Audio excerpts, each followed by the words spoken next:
नमस्कार दोस्तों, जी पाठशाला में आपका स्वागत है। आज के इस वीडियो में हम एमएस पेंट के बारे में स्टेप बाय स्टेप और बेसिक से लेके एडवांस लेवल तक पूरा सॉफ्टवेयर इसी एक वीडियो में सीखेंगे। तो चलिए वीडियो को शुरू करते हैं।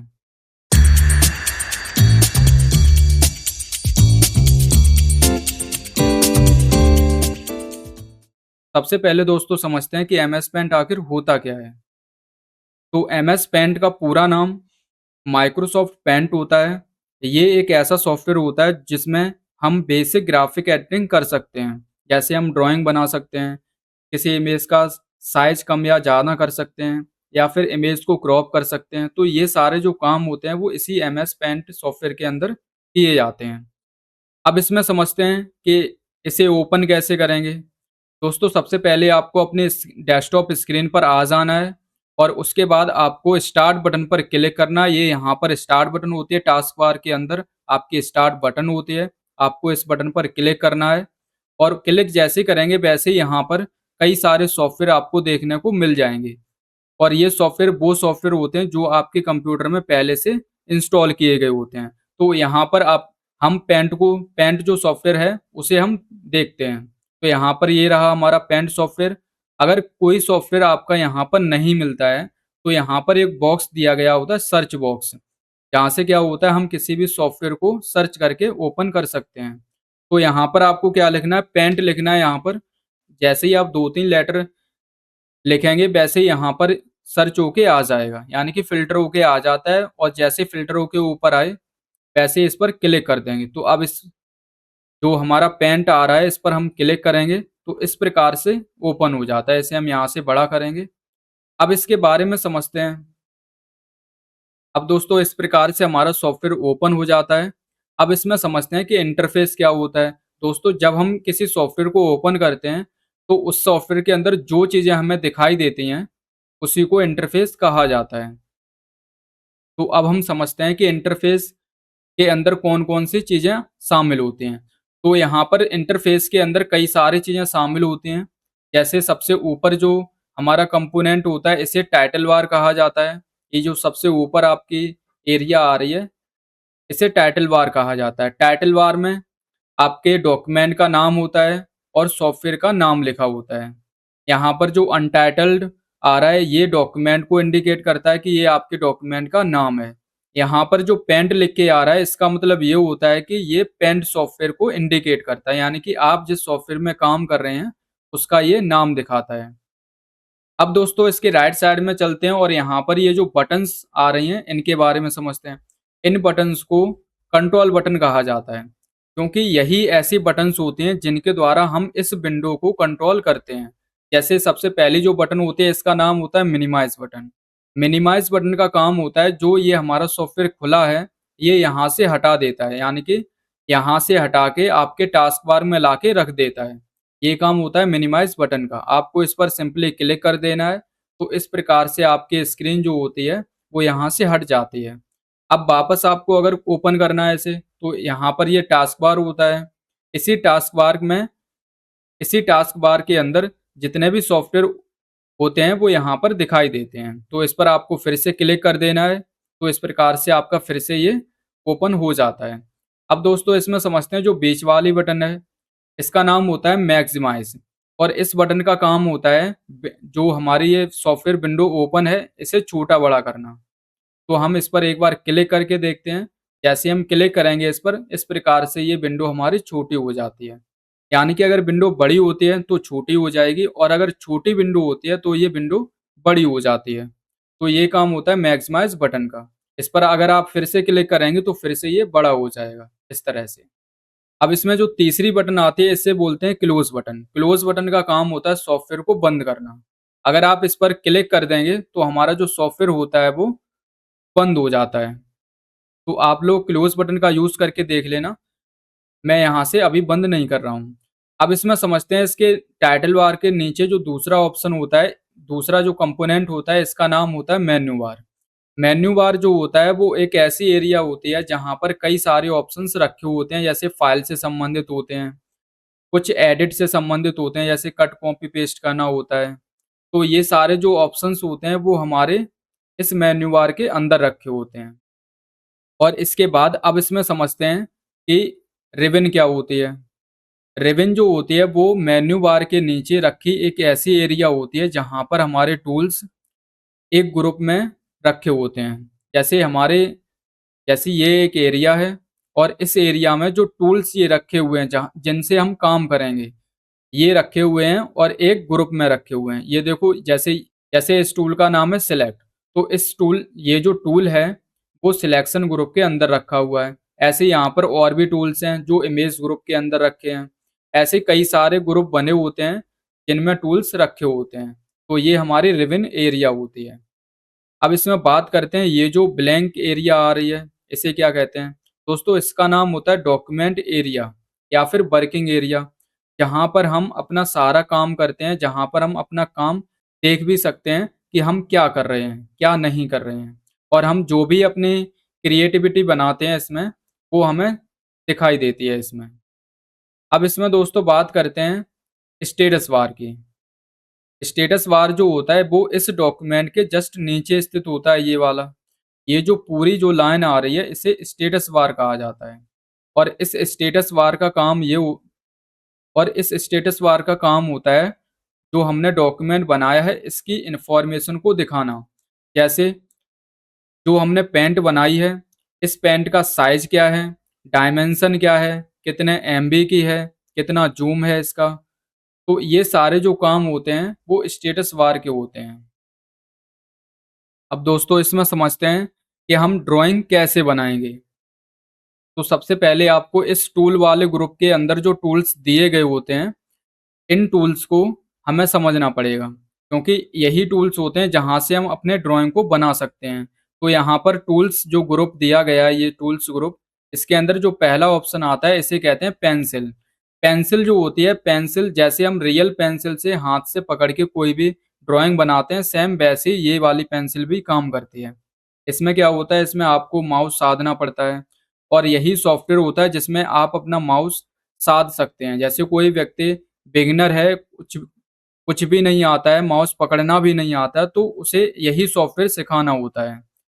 तो इसमें क्या होता है, जब वो आर्ट बनाना सीख जाता है तो माउस पर उसका कंट्रोल आ जाता है।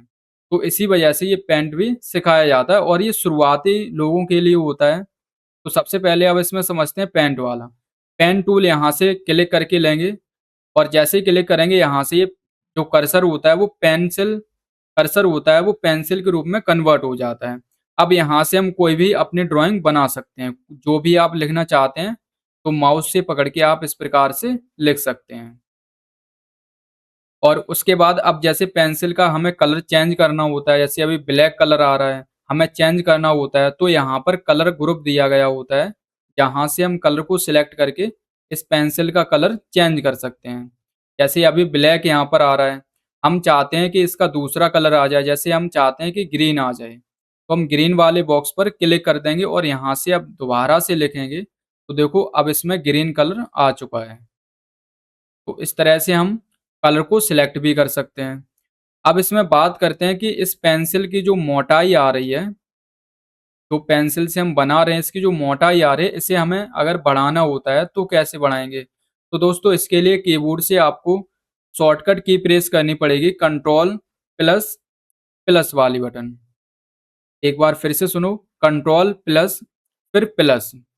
इसे हम एक बार प्रेस करेंगे तो हल्का-सा ये बड़ा होगा और उसके बाद देखो अब ये इतना काफ़ी बड़ा हो गया होगा। अब इसे हम लिखेंगे तो देखो इस प्रकार से इसकी जो थिकनेस आ रही है वो काफ़ी बढ़ चुकी है। तो इस तरह से हम किसी भी टूल का साइज़ भी बढ़ा सकते हैं। तो इस प्रकार से हम किसी भी टूल का साइज़ बढ़ा सकते हैं।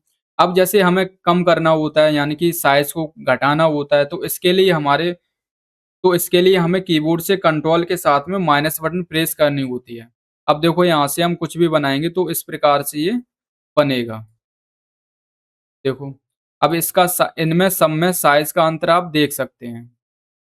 तो इस तरह से हम पेंसिल टूल का यूज़ करते हैं, जिसमें हमने सीखा कलर को कैसे चेंज करते हैं और इसकी मोटाई को कैसे कम और ज़्यादा करते हैं। अब हम दोस्तों समझते हैं कि एक नया डॉक्यूमेंट कैसे लिया जाता है। जैसे मान लेते हैं ये डॉक्यूमेंट हमारा भर चुका है, अब हम एक डॉक्यूमेंट नया लेना चाहते हैं जिसमें हम दूसरी अपनी ड्राइंग बनाएँगे, तो इसके लिए एक ऑप्शन होता है फाइल के अंदर। जो हमारा ये मेन्यू बार होता है इसके अंदर फाइल ऑप्शन होता है। इसके अंदर हम जाएँगे और यहाँ पर एक ऑप्शन होता है न्यू का।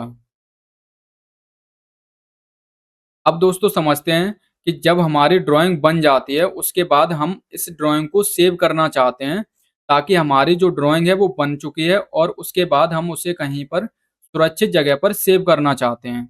तो इसके लिए क्या करना होता है, मेन्यू बार के अंदर जो फाइल वाला ऑप्शन होता है, इसके अंदर जाना होता है और यहाँ से एक बटन होती है सेव बटन, या इसकी शॉर्टकट होती है कंट्रोल प्लस एस। इस बटन पर आपको क्लिक कर देना है और उसके बाद save as dialogue box open होता है। अब यहाँ पर क्या होता है, यहाँ पर आपको ये फ़ोल्डर दिए गए होते हैं जहाँ पर हमारी इमेज सेव होगी, या फिर जो ये ड्राइव्स होते हैं हमारे, या फिर जो दिस पीसी के अंदर ये ड्राइव्स होते हैं, इनके अंदर हम अपनी फ़ाइल को सेव कर सकते हैं। तो इनके अंदर अभी नहीं कर रहे हैं, हम इसमें करेंगे पिक्चर वाले वो फ़ोल्डर के अंदर। तो हम इसमें करेंगे पिक्चर वाले फ़ोल्डर के अंदर, तो इस पर हम क्लिक करेंगे और उसके बाद हम फ़ाइल नेम के अंदर इस फ़ाइल का एक नाम देंगे। जैसे अभी फ़ाइल का नाम क्या था, अनटाइटल, तो वही अनटाइटल यहाँ पर भी फ़ाइल नेम के साइड में लिख के आ रहा है, लेकिन हम अगर यहाँ पर नाम चेंज करेंगे, तो यहाँ पर ऑटोमैटिक नाम चेंज हो जाता है। तो इस फ़ाइल का हमने जैसे नाम दे दिया, टेस्ट दे दिया, और उसके बाद यहाँ से फॉर्मेट चेंज करना होता है, जैसे हमें इस इमेज को किस रूप में करना है, पीएनजी में करना है या फिर जेपीजी में करना है, तो इसमें कई सारे हमारे पास फॉर्मेट दिए गए होते हैं। तो हम इसमें पीएनजी ही रखते हैं और उसके बाद हम सेव बटन पर क्लिक कर देंगे। तो इस प्रकार से यहाँ पर देखो, तो अब यहाँ पर देखो टेस्ट नाम आ चुका है। पहले हमारा अनटाइटल था, अब यहाँ पर टेस्ट नाम आ चुका है। दोस्तों ये हमारी जो फ़ाइल होती है वो एकदम से अब सेव हो चुकी है।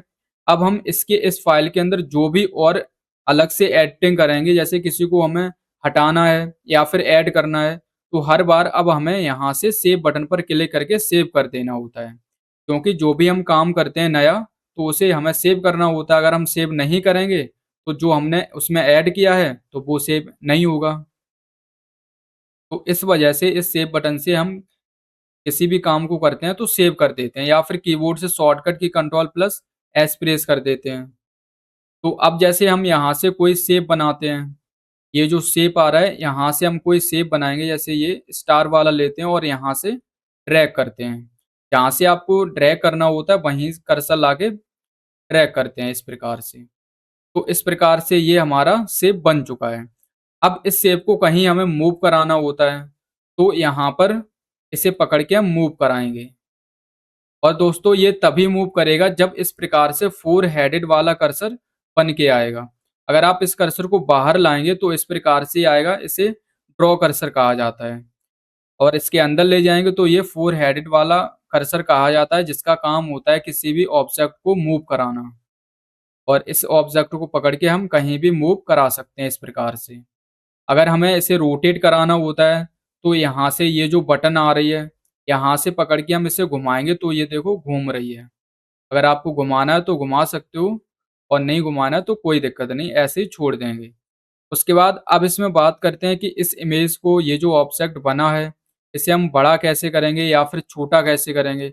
यहाँ पर जो डैश करके लाइन्स आ रही हैं और इनके ऊपर जो रेक्टेंगल शेप आ रहे हैं व्हाइट कलर में, तो इन्हीं व्हाइट कलर वाले रेक्टेंगल को हम पकड़ के इधर-उधर खींचते हैं तो ये छोटा-बड़ा हो जाता है, इस तरह से। और एक चीज़ और इसमें देखना कि मतलब जब इसे हम छोटा-बड़ा कर रहे हैं तो इससे इसका कोई रेशियो नहीं बन के आ रहा है, मतलब उल्टा-सीधा हो रहा है, हाइट विड्थ कम-ज़्यादा हो रही है। लेकिन अगर आपको फिक्स चाहिए होती है कि हाइट फिक्स रहे, विड्थ फिक्स रहे, तो हम कीबोर्ड से शिफ्ट वाली बटन को होल्ड कर लेते हैं। उसके बाद इसे हम खींचते हैं तो देखो एक्यूरेट एक्यूरेट ड्रैग हो रहा है इस तरह से। यानी कि इसमें हाइट और विड्थ एकदम परफेक्टली चलती रहती है। अब इसमें दोस्तों बात करते हैं यहाँ पर फिल विद कलर का। फिल कलर का काम ये होता है कि किसी भी शेप के अंदर कलर को डालना, लेकिन इसकी एक कंडीशन होती है दोस्तों। कंडीशन क्या होती है? कंडीशन होती है कि आपने जो शेप बनाया है, चाहे वो पेंसिल से बनाओ शेप या फिर यहाँ से जो शेप्स प्री डिफाइन दिए गए हैं, वहाँ से अगर आप बनाते हैं तो इसकी एक कंडीशन होती है कि आपका जो शेप है, वो चारों तरफ से बंद होना चाहिए।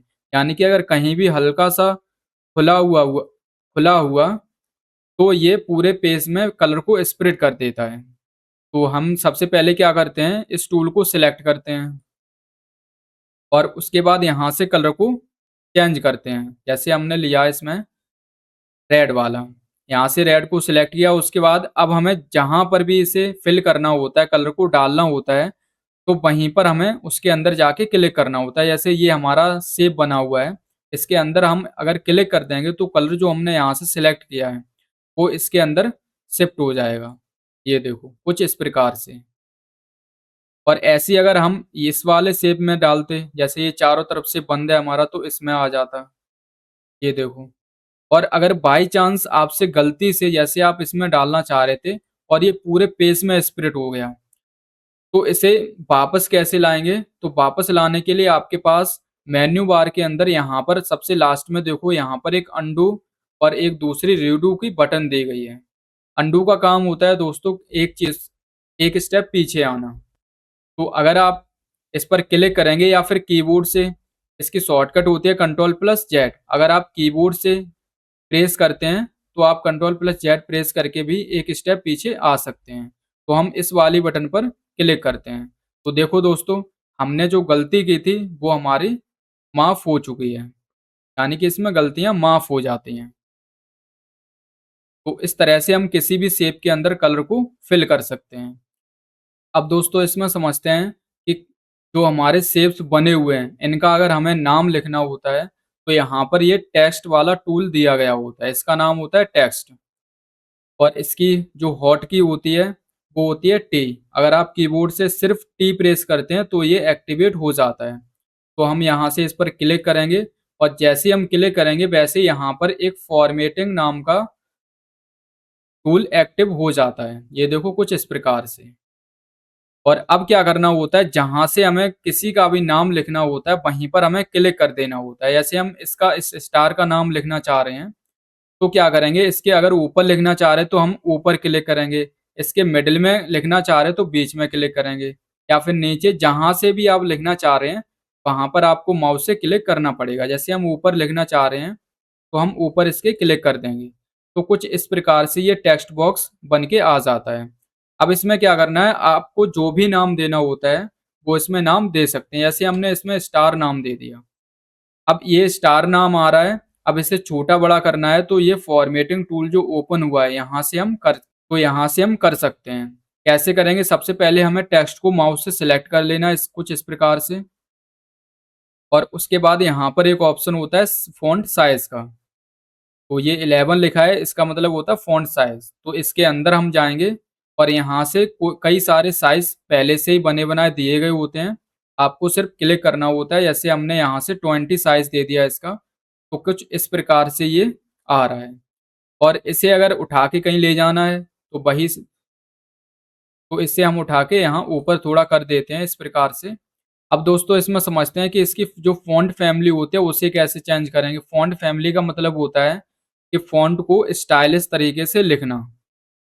तो यहाँ पर इस फ़ॉन्ट को अगर हम चेंज करना चाहते हैं इसकी फ़ैमिली को, तो सबसे पहले सिलेक्ट करना होगा। फिर कैलिबरी, जो जहाँ पर ये कैलिबरी लिखा है, इसी को बोलते हैं फ़ॉन्ट फ़ैमिली। और अब आपको इसके अंदर जाना है, तो यहाँ पर कई सारी फ़ॉन्ट फ़ैमिली आपको देखने को मिल जाती हैं। तो आपको जौन-सी भी फ़ॉन्ट फ़ैमिली अच्छी लगे, उसी को सिलेक्ट कर लेना है। जैसे ये हमने किया, इस पर हमने क्लिक किया तो कुछ इस प्रकार से ये लिखा हुआ आने लगा। ऐसे ही इसे हम फिर से सिलेक्ट करेंगे। अब इसे समझते हैं कि इसे हम बोल्ड कैसे करेंगे, इटैलिक कैसे करेंगे। तो बोल्ड, इटैलिक करने के लिए हमारे पास यहाँ पर ये टूल दिए गए होते हैं। तो यहाँ पर जो बी टाइप का टूल दिख रहा है, इसी को कहते हैं बोल्ड टूल। इस पर आपको क्लिक करना है, तो यहाँ से ये बोल्ड हो जाता है।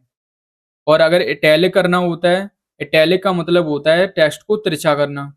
तो यहाँ पर ये इटैलिक टूल होता है, ये वाला। तो इस पर आपको एक बार क्लिक करना है, तो यहाँ पर ये टेक्स्ट देखो कुछ इस प्रकार से हल्का-सा तिरछा होके आ रहा है। अगर आप फिर से इन पर क्लिक कर देंगे, तो ये टूल्स हट जाते हैं, कुछ इस तरह से। फिर इसमें समझते हैं अंडरलाइन वाला। अंडरलाइन का काम ये होता है कि अगर किसी टेक्स्ट के नीचे हमें एक लाइन खींचनी होती है, तब हम अंडरलाइन वाला यूज करते हैं। जैसे ये टेक्स्ट लिखा है, हम चाहते हैं इसके नीचे एक लाइन खींच के आ जाए, तो ये जो अंडर टूल जो अंडरलाइन वाला टूल होता है, इस पर हमें क्लिक कर देना है। तो कुछ इस प्रकार से ये नीचे इसके देखो ये लाइन आने लगेगी। और अगर हटाना होता है तो फिर से सिलेक्ट करते हैं और फिर उसी एक्टिव टूल को डीएक्टिव कर देते हैं क्लिक करके। फिर इसमें आता है आपका Stag through tool. Stag through tool का काम होता है किसी भी टेक्स्ट के बीच में से एक लाइन को खींचना। और इस स्टैग थ्रू टूल में ऐसा लगता है कि टेक्स्ट को डिलीट किया गया हो। यहाँ से स्टैग थ्रू टूल पर हम क्लिक करते हैं तो कुछ इस प्रकार से हमें देखने को मिल जाता है। ये देखो बीच में से स्टार जो शब्द है, इसके बीच में से ये लाइन खिंच के जा रही है। तो ये इंडिकेट करती है डिलीट डिलीट टेक्स्ट को। तो यहाँ से अब हटाएंगे, इसे सिलेक्ट करेंगे सबसे पहले और यहाँ से डीएक्टिव कर देंगे। फिर उसके बाद ये आते हैं आपके अलाइनमेंट। अलाइनमेंट का मतलब होता है टेक्स्ट की पोजीशन को रखना, कि टेक्स्ट आप कहाँ रखना चाहते हैं, लेफ्ट साइड में रखना चाहते हैं, या फिर आप राइट साइड में रखना चाहते हैं, या फिर सेंटर में रखना चाहते हैं। तो इसमें जो पहला टूल होता है ये वाला, इसे बोलते हैं लेफ्ट अलाइन। लेफ्ट अलाइन का काम होता है टेक्स्ट हमारा लेफ्ट साइड में रहता है और ये टूल डिफॉल्ट होता है, यानी कि जो भी हम लिखते हैं वो लेफ्ट साइड से राइट साइड की तरफ ही लिखते हैं। फिर इसमें दोस्तों आता है दूसरा सेंटर टूल। सेंटर अलाइन का मतलब होता है कि टेक्स्ट को सेंटर में करना। इस पर हम क्लिक करेंगे तो देखो दोस्तों यहाँ पर ये हमारा जो टेक्स्ट था वो सेंटर एरिया में आ चुका है। ऐसे हमारा तीसरा जो अलाइन होता है वो होता है राइट वाला टूल। राइट अलाइन का काम होता है टेक्स्ट को राइट साइड में करना। इस पर हम क्लिक करेंगे तो कुछ इस प्रकार से ये आ जाता है। तो इस तरह से हमारे ये अलाइनमेंट काम करते हैं, तो हम इसे लेफ्ट वाला ही रखते हैं। अब दोस्तों इसमें बैकग्राउंड फिल की बात करते हैं। बैकग्राउंड फिल का काम होता है कि अगर हमें टेक्स्ट के बैकग्राउंड में कोई कलर को डालना होता है या फिल करना होता है, तब ये बैकग्राउंड फिल काम करता है। सबसे पहले क्या करना होता है, हमें यहाँ से जो कलर हमारे दिए गए होते हैं, तो यहाँ पर जो कलर होते हैं वो दो प्रकार के होते हैं। एक होता है फोरग्राउंड कलर, और दूसरा होता है यहाँ पर बैकग्राउंड कलर। फोरग्राउंड का मतलब होता है कि किसी भी चीज को ऊपर कलर देना, ऊपर की सतह पर। और बैकग्राउंड का मतलब होता है किसी भी ऑब्जेक्ट के पीछे कलर को देना। तो यहाँ पर जो पहला वाला होता है वो होता है फोरग्राउंड कलर, और दूसरा जो होता है वो होता है बैकग्राउंड कलर। तो बैकग्राउंड कलर को सबसे पहले यहाँ से हमें चेक करना है और उसके बाद बैकग्राउंड फिल वाले ऑप्शन पर क्लिक कर देना है। देखो ऑटोमेटिकली इसने कलर को चेंज कर दिया है। अब दूसरा आप लेना चाह रहे हैं तो यहाँ से आप ले सकते हैं कुछ इस प्रकार से।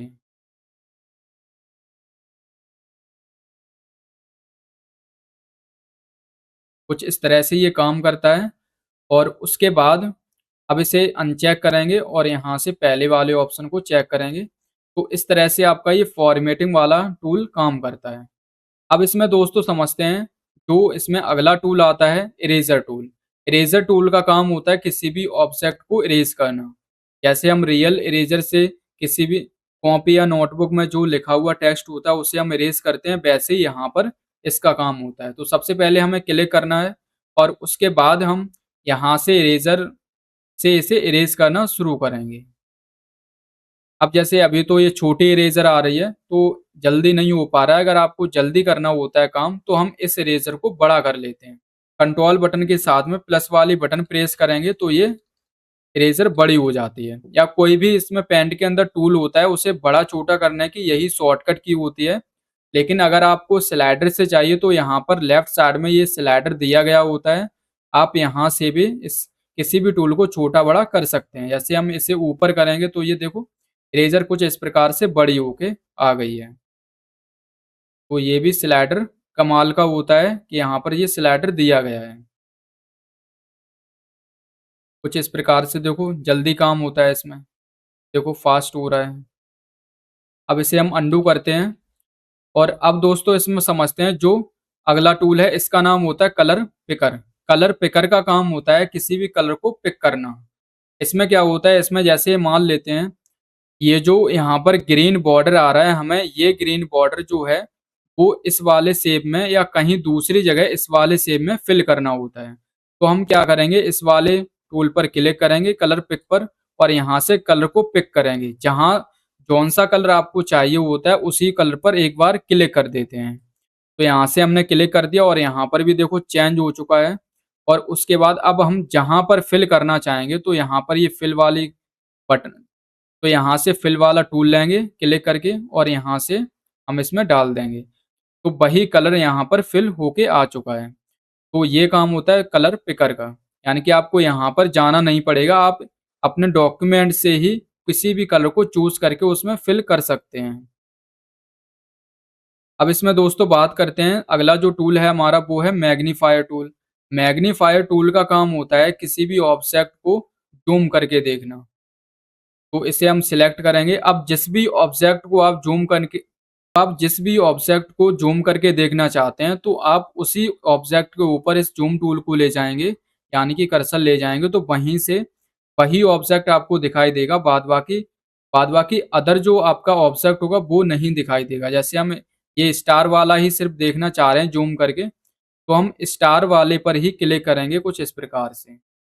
ये देखो वहीं से ये ज़ूम होके आ रहा है, ये देखो। हमें केवल स्टार वाला ही दिखाई दे रहा है। तो कुछ इस प्रकार से हमारा ये मैग्नीफायर टूल काम करता है। तो दोस्तों आशा करते हैं कि ये टूल्स ग्रुप के अंदर सारे टूल्स आपको समझ में आए होंगे। इसे हम यहाँ से ज़ूम इन कर देंगे।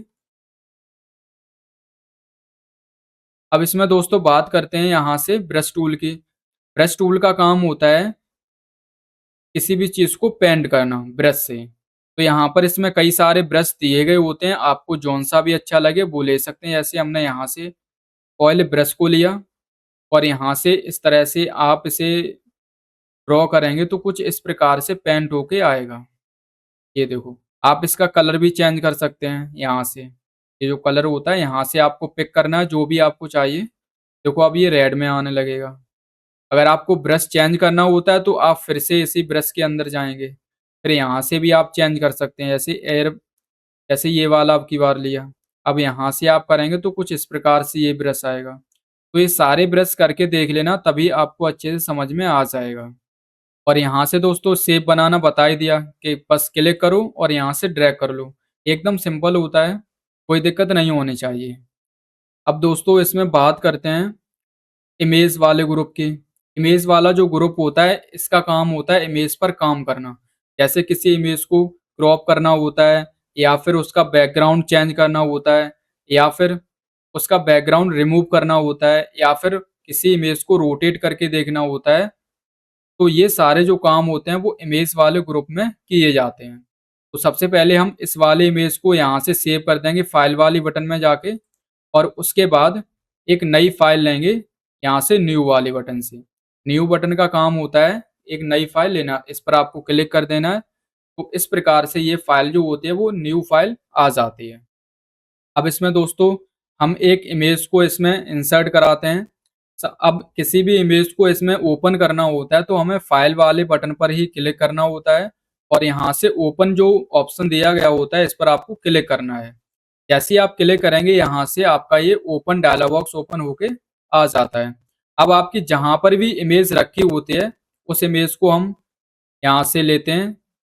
जैसे ये फ़ोल्डर है थंबनेल, या फिर कोई दूसरा लेते हैं इसमें पीसी, और यहाँ से कोई देखते हैं। जैसे ये वाली हमारी एक फ़ोटो है, इसे हम ऑन कर यहाँ से इसे सिलेक्ट करते हैं और यहाँ से ओपन बटन पर क्लिक करके इसमें ओपन करा लेते हैं। तो कुछ इस प्रकार से हमारी ये इमेज ओपन होके आ जाती है। अब इसमें समझते हैं, अगर हमें इस इमेज का जो बैकग्राउंड आ रहा है इसे हटाना होता है, तो यहाँ पर एक ऑप्शन होता है रिमूव बैकग्राउंड। इस पर आपको बस क्लिक कर देना होता है, तो ये ऑटोमेटिक ही आपकी इमेज का जो बैकग्राउंड होता है वो रिमूव हो जाता है। तो इस प्रकार से ये रिमूव बैकग्राउंड वाला टूल काम करता है। इसे हम अनडू करते हैं, वापस आते हैं कंट्रोल जेड प्रेस करके। उसके बाद इसमें अगला ऑप्शन इसमें आता है आपका रोटेट वाला, समझ लेते हैं, उसके बाद ये वाले समझेंगे। तो इसमें जो रोटेट टूल का काम होता है, इसका काम होता है, कभी-कभी दोस्तों क्या होता है जब हम इमेज को ओपन कराते हैं इसमें, तो हमारी फ़ोटो जो होती है वो रोटेट होके आ जाती है। तो उसे हमें सही करना होता है, तब इन टूल्स का यूज़ करते हैं। या फिर हम अपनी इमेज को रोटेट करके ही सारे काम करना चाहते हैं, तब इनका यूज़ कर सकते हैं। यानी कि ये इस इन टूल्स का काम होता है किसी भी ऑब्जेक्ट को रोटेट करके उस पर काम करना या उसे देखना। तो यहाँ पर जैसे रोटेट राइट 90 डिग्री करेंगे इस पर क्लिक, तो कुछ इस प्रकार से ये दिखाई देगी। ऐसे ही यहाँ पर और भी कई सारे दिए गए होते हैं, तो यहाँ से हम सही कर लेंगे। फिर इसके अंदर आता है फ़्लिप वाले टूल्स। फ़्लिप में क्या होता है, इसमें भी उल्टा-सीधा होता है इमेज। जैसे फ़्लिप वर्टिकल करेंगे तो कुछ इस प्रकार से आएगा। ऐसे हम फ़्लिप हॉरिज़ॉन्टल करेंगे तो कुछ इस प्रकार से आएगा। ऐसी आपकी फ़ाइल उल्टी-सीधी होती रहेंगी। अगर आप जौन-सी भी आपको फिर ठीक लगे वो आप इसमें ले सकते हैं। तो ये काम होते हैं इमेज पर काम करने के। अब इसमें अगला जो टूल है उसे समझते हैं। इसका नाम होता है रिसाइज़ टूल। रिसाइज़ का मतलब ये होता है कि अगर हमें इमेज का साइज़ जो होता है वो कम-ज़्यादा करना होता है, तब इसका यूज़ करते हैं रिसाइज़ टूल का। अब इसका इस इमेज का साइज़ कैसे पता करेंगे? जो इमेज का साइज़ होता है दोस्तों, वो हमारे इस स्टेटस बार के अंदर दिखाई देता है। यहाँ पर ये देखो साइज़ नाम का एक ऑप्शन आ रहा है जिसमें साइज़ इस इमेज का लिखा हुआ है। इसमें लिखा है 1.8 एमबी। तो इस इमेज का जो साइज़ है वो 1.8 एमबी का है। अगर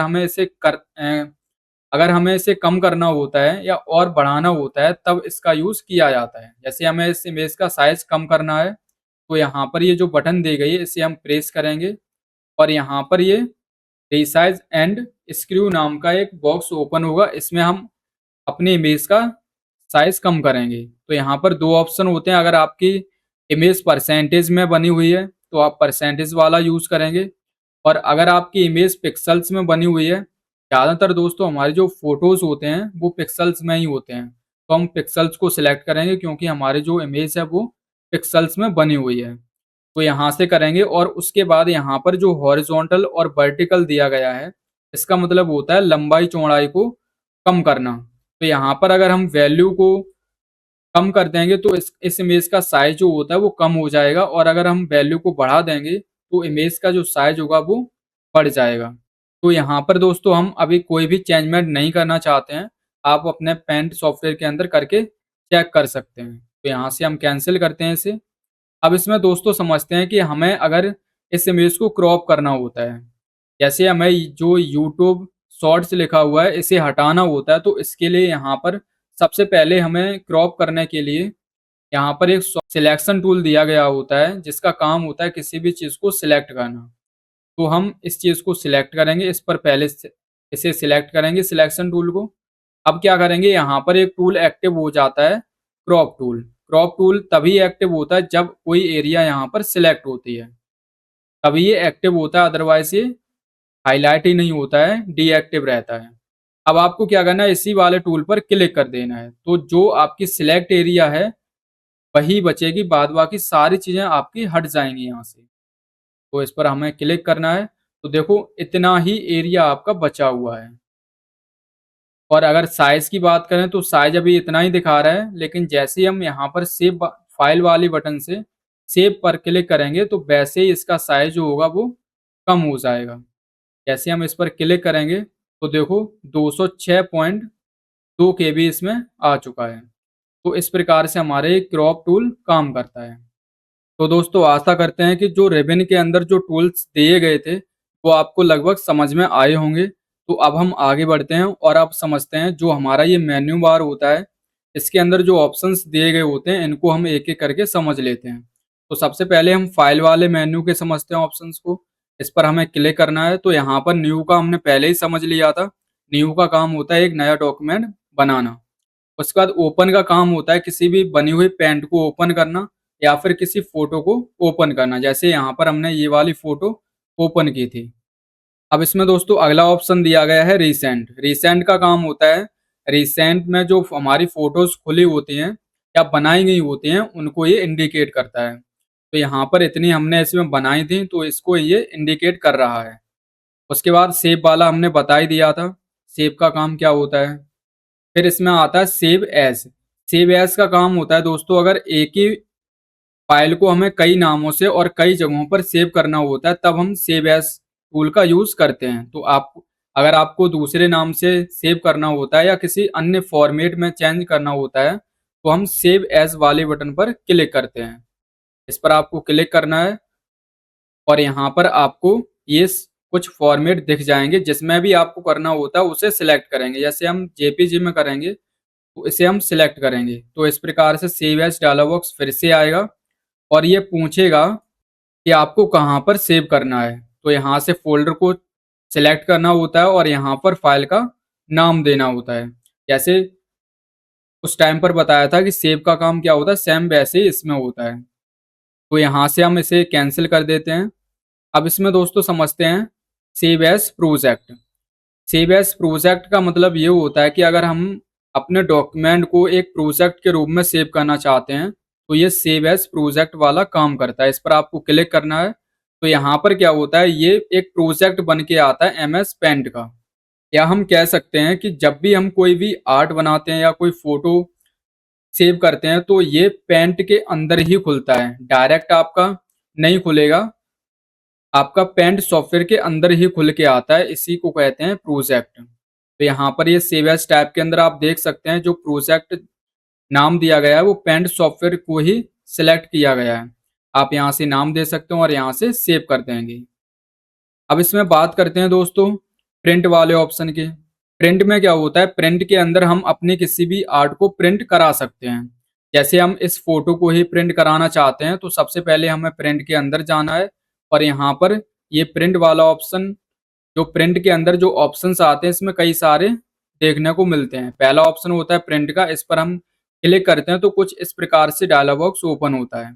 इसमें क्या होता है, इसमें हम अपनी फोटो को प्रिंट कराने से संबंधित सारी इसमें चेंजेस कर सकते हैं कि हमें फोटो किस प्रकार से प्रिंट कराना है, लैंडस्केप में या पोर्ट्रेट में, तो आप यहाँ से कर सकते हैं। ये ओरिएंटेशन दिया गया होता है, यहाँ से आप ये काम कर सकते हैं। उसके बाद दोस्तों इसमें आता है प्रिंट वाली, यहाँ से आपको सिलेक्ट करना है कि आपको पोर्ट्रेट में रखना है या फिर लैंडस्केप में रखना है। तो यहाँ से हम कोई चेंजमेंट नहीं करते हैं क्योंकि प्रिंटर अभी नहीं है, तो हम प्रिंट करा के नहीं दिखा सकते, तो इसे छोड़ते हैं यहाँ। अब दोस्तों इसमें समझते हैं शेयर वाला ऑप्शन। शेयर का काम होता है अगर हमें इस फोटो को किसी दूसरे व्यक्ति के पास शेयर करना होता है, तो ये शेयर वाली बटन का यूज किया जाता है। इस पर आपको क्लिक करना है, तो यहाँ पर शेयर से संबंधित कई सारे ऑप्शंस आ जाते हैं। जिस पर भी आपको शेयर करना होता है उसे सिलेक्ट करते हैं, तो इस प्रकार से हम अपने फोटो को शेयर भी कर सकते हैं। अगला इसमें ऑप्शन आता है सेट एज डेस्कटॉप बैकग्राउंड। इसका काम दोस्तों होता है यहाँ पर जो हमारा ये डेस्कटॉप बैकग्राउंड होता है, यहाँ पर अगर हमें फोटो लगानी होती है तब इसका यूज करते हैं। तो हम इस पर क्लिक करेंगे यहाँ से सेट एज डेस्कटॉप बैकग्राउंड, और इसके अंदर कई सारे ऑप्शन भी होते हैं, जैसे फिल होता है, टाइल होता है, सेंटर होता है। तो यहाँ पर फिल पर हम क्लिक करते हैं और उसके बाद यहाँ पर देखते हैं, तो देखो दोस्तों इस प्रकार से दिखाई देता है। तो यहाँ पर ये पिक्चर लग के आ जाएगी। अब दोस्तों इसमें बात करते हैं इमेज प्रॉपर्टीज की। इमेज प्रॉपर्टीज का मतलब ये होता है कि अगर हमें इस इमेज की प्रॉपर्टीज जाननी है, यानी कि इस इमेज का साइज क्या है और ये किस में मेजरमेंट की गई है, तो ये सारी चीज़ें जो होती हैं वो इमेज प्रॉपर्टी के अंदर देखनी होती हैं। आप इसमें देख सकते हैं, चेंजमेंट नहीं कर सकते हैं। यहाँ पर ये दिखा रहा है कि फाइल कब सेव हुई थी और साइज दिखा रहा है कि कितने एमबी की है। यहाँ पर रिजोल्यूशन दिखा रहा है और यहाँ पर मेजरमेंट यूनिट्स दिखा रहा है कि किस में मापी गई है, इंचेस में मापी गई है या फिर सेंटीमीटर में या पिक्सल्स में। तो ये पिक्सल्स में मापी गई है, तो पिक्सल इसने सिलेक्ट करके रखा है। और यहाँ पर इमेज का साइज ये दिखा रहा है, कुछ इस तरह से दिया गया है। बस आप देखने के लिए इसका यूज़ होता है और उसके बाद यहाँ से ओके कर देंगे। फिर इसमें अगला ऑप्शन आता है एग्जिट वाला। एग्जिट का दोस्तों काम होता है किसी भी सॉफ्टवेयर को क्लोज करना। तो अगर आप इस पर क्लिक करेंगे तो ये सॉफ्टवेयर जो होता है वो बंद हो जाता है। जैसे शुरुआत में हमने यहाँ से क्लोज वाले बटन का काम करना सीखा था, सेम दोनों एक ही काम करते हैं। तो इस तरह से ये फाइल वाले सारे टूल्स आपके कंप्लीट हो जाते हैं। दोस्तों आशा करते हैं कि ये फाइल वाले सारे ऑप्शन आपको समझ में आए होंगे। अब दोस्तों इसमें बात करेंगे एडिट वाले मेन्यू बार की। एडिट मेन्यू में क्या होता है, इसमें आपके कट कॉपी पेस्ट वाले टूल दिए गए होते हैं। सबसे पहले हम कट टूल का यूज समझते हैं। दोस्तों कट टूल का काम ये होता है कि अगर हमें इस इमेज का कोई पार्ट हमें उठा के एक जगह से दूसरी जगह लगाना होता है, तब हम कट टूल का यूज करते हैं। तो यहाँ पर हम कट करेंगे इसे, तो सबसे पहले क्या करेंगे, उस एरिया को हमें सिलेक्ट करना होता है। जिस एरिया को हमें कट करना होता है उस एरिया को सबसे पहले हम सिलेक्ट करेंगे, और सिलेक्ट करने के लिए हमारे पास यहाँ पर रिबन के अंदर एक टूल दिया गया होता है सिलेक्शन, इसे हम चेक करेंगे और उसके बाद जिस एरिया को हटाना है उस एरिया को सिलेक्ट करेंगे। ये चा जैसे हम चाहते हैं ये वाली एरिया जो है वो दूसरी जगह पर आ जाए, तो हम एक तो तरीका होता है यहाँ से उठा के इस प्रकार से रख सकते हैं आप, और दूसरा तरीका होता है पहले से सिलेक्ट करो और उसके बाद व्यू के अंदर जाओ और यहाँ से कट बटन पर क्लिक कर दूँ। इस पर जैसे क्लिक करेंगे देखो ये कट हो जाएगी। और अब इसे कहीं दूसरी जगह रखोगे तो इसी के अंदर एक ऑप्शन होता है एडिट के अंदर पेस्ट, और पेस्ट का मतलब होता है डालना या फिर कहीं पर रखना। तो इस पर आपको क्लिक कर देना है, तो कुछ इस प्रकार से ये जो इमेज होती है वो यहाँ पर आ चुकी है। तो सेम वैसे मूव वाला ही काम करता है, जैसे हमने यहाँ से पहले सिलेक्ट किया था फिर मूव कराया था, तो सेम वैसे ही ये काम करता है। तो हम अंडू करेंगे, इसे वापस आएंगे। फिर इसके अंदर आता है कॉपी टूल। कॉपी टूल का काम होता है कि जो एरिया आपने सिलेक्ट किया है, जैसे ये एरिया हमने सिलेक्ट किया है और इस एरिया को हमें अगर डुप्लीकेट बनाना होता है तब इसका यूज करते हैं। तो हम सबसे पहले कॉपी करेंगे इसे, अब पेस्ट करते हैं। यहाँ से पेस्ट करेंगे तो देखो इसे ड्रैग करेंगे तो देखो इसकी डुप्लीकेट बन के आ चुकी है, यानी कि यहाँ भी हमारी है और यहाँ भी डुप्लीकेट आ चुकी है। तो इस प्रकार से हमारा ये कट कॉपी पेस्ट वाले टूल्स काम करते हैं। दोस्तों आशा करते हैं कि एडिट के अंदर कट कॉपी पेस्ट वाले सारे टूल्स आपको अच्छे से समझ में आए होंगे। अब दोस्तों बात करते हैं व्यू वाले मेन्यू की। इस पर क्लिक करेंगे तो इसमें वो ऑप्शंस रखे हुए होते हैं जो हम अपने स्क्रीन, जो हमारा इंटरफेस होता है, इसमें कुछ ऐसे टूल्स होते हैं जिनको हमें नहीं देखना होता है या फिर देखना होता है, तो उसके लिए हमारा ये व्यू वाला काम करता है। तो पहला इसके अंदर ऑप्शन होता है जूम वाला। जूम जो टूल होता है इसका काम होता है डॉक्यूमेंट का जूम बढ़ाना, यानी कि डॉक्यूमेंट को जूम इन या जूम आउट करना। और ये जूम वाला जो काम होता है वो हम यहाँ स्टेटस बार के अंदर राइट साइड में देखो तो यहाँ पर ये जूम इन और आउट वाले ऑप्शंस दिए गए होते हैं, यहाँ से भी हम इनको कर सकते हैं। तो यहीं से समझते हैं पहले। यहाँ से जूम वाला पहला है, इसमें 100%। 100% का मतलब ये होता है कि अगर आपका जूम खराब हो गया है, यानी कि जूम ज़्यादा हो गया है या फिर कम हो गया है और आप चाहते हैं कि हमारा पहले जैसा आ जाए, तो इसके लिए ये 100% वाला काम करता है। आपको बस क्लिक करना होता है, तो देखो इस प्रकार से हमारा जो जूम होता है वो 100% आ जाता है, यानी कि 100% जो होता है वो एकदम डिफ़ॉल्ट होता है। तो इसे हम कम करेंगे। अब जैसे अब समझते हैं कि इसका जूम कम कैसे करेंगे। तो जूम कम करने के लिए इसी के अंदर फिर से जाना, व्यू के अंदर और जूम के अंदर, और यहाँ पर एक ऑप्शन होता है जूम आउट, इस पर आपको क्लिक करना है। तो देखो हल्का सा ये जूम आउट हो गया, और भी फिर से इस पर क्लिक करेंगे तो फिर से ये हो जाएगा, देखो फिर से हो गया। और अगर यही चीज़ हम स्टेटस बार से करके देखें तो यहाँ पर एक माइनस टूल आ रहा है, माइनस सिंबल दिखा रहा है, यहाँ से भी आप जूम आउट कर सकते हैं। और यहाँ पर जो प्लस वाला सिंबल दिखा रहा है इससे जूम इन होता है। तो ये टूल सेम एक जैसे ही काम करते हैं जो इसके अंदर से करते हैं। अब इसमें बात करते हैं रूलर की। रूलर क्या होता है, अगर हमें रूलर को देखना होता है तो हम रूलर वाली बटन को चेक कर देते हैं, तो कुछ इस प्रकार से स्केल टाइप का कुछ आ जाता है। स्केल तो ये जो रूलर होता है इसका काम होता है इमेज के साइज को मेजरमेंट करना। तो यहाँ पर ये मेजरमेंट करके दिखा रहा है कि कहाँ तक किस प्रकार से दिया गया है। तो आप अगर देखना चाहते हैं तो इसे चेक रहने दें, और नहीं देखना हो तो इसे अनचेक कर देंगे। इसे हम अनचेक रखते हैं और फिर इसके बाद बात करते हैं ग्रिड लाइन्स की। ग्रिड लाइन को अगर आप ऑन करते हैं तो कुछ इस प्रकार से हमारे जो फोटो होते हैं इसके इसके ऊपर रो और कॉलम बन के आ जाते हैं। तो अगर इसे देखना होता है तो चेक रहने देते हैं, नहीं देखना होता है तो अनचेक कर देंगे। फिर दोस्तों इसमें बात करते हैं स्टेटस बार की। स्टेटस बार जो हमारा होता है डॉक्यूमेंट के नीचे कुछ इस प्रकार से ये दिख रहा है। अगर हमें इसे देखना है तो चेक रहने दो, नहीं देखना है तो अनचेक कर दो। देखो अनचेक किया तो ये यहाँ से हट चुका है, और इसे हम चेक ही रखते हैं।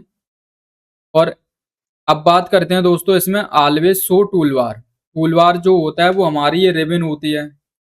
अगर इसे हमें देखना होता है तो इसे चेक रहने देंगे, और अगर नहीं देखना होता है तो इसके नीचे वाला जो टूल होता है ऑलवेज शो टूल बार के नीचे जो टूल होता है ऑटोमेटिकली हाइड टूल बार, तो इसे चेक करेंगे तो ये ऑटोमेटिक हमारा हाइड हो जाता है।